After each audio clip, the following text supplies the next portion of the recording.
Arthur, alam na ni Darling at saka ni Edwin na adopted natin si Celine. Paano nila nalaman? Si Iris daw, na dating ka-opisina ni Celine, na girlfriend ni Harry.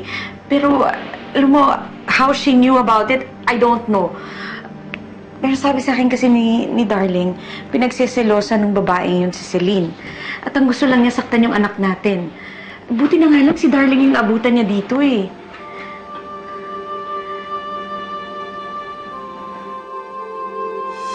Karibal ng anak ko si Celine. And my daughter means the world to me.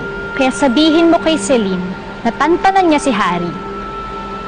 Dahil sa oras na makita ko ulit ang anak ko na nasasaktan at umiiyak dahil sa Celine na yan, hindi ako magdadalawang isip na sabihin sa lahat ng sikreto mo. Pero, alam mo, Arthur, hindi na importante yun eh.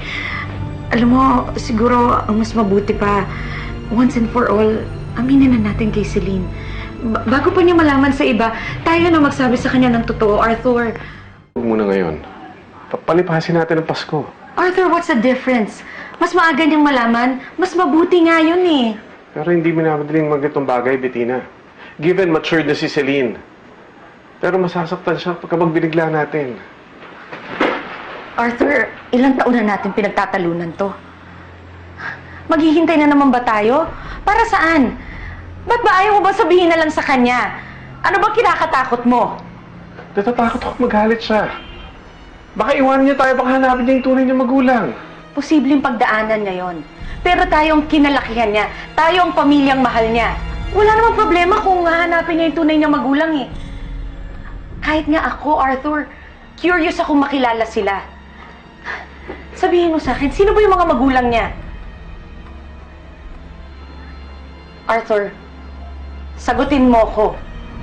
Dahil kahit ako, hindi ko alam ang totoo. Ikaw lang nakakaalam ng totoo. Kaya please, tell me, sino ang totoong mga magulang ni Celine?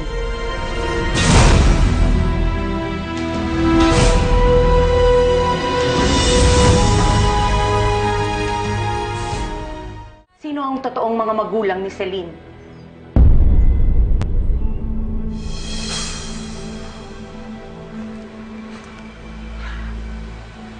Honey! Kaninong baby yan?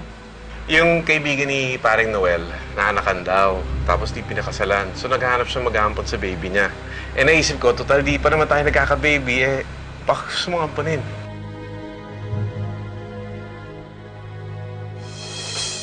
Hindi na importante yon. Arthur, ayan ka na naman sa mga sikreto mo eh. Napipiko na talaga ako eh. Ba't ba ayaw mo bang sabihin? Hindi sa ayaw kong sabihin, hindi ko talaga alam. Kaibigan ni Marlon nung high school, hindi ko nga alam yung pangalan. Pinabayaan niya si Celine. Wala na siyang karapatan sa anak niya. Anak natin si Celine. Hindi na importanteng malaman niya na adopted siya. Kahit kailan, hindi ko siya tinuring ampon. Alright, Arthur. Naiintindihan kita. At ayoko nang pagtalunan pa natin tong bagay na to. Pero ayoko na rin na itatago pa natin to kay Celine. She deserves to know the truth. After Christmas, sasabihin natin sa kanya ang totoo.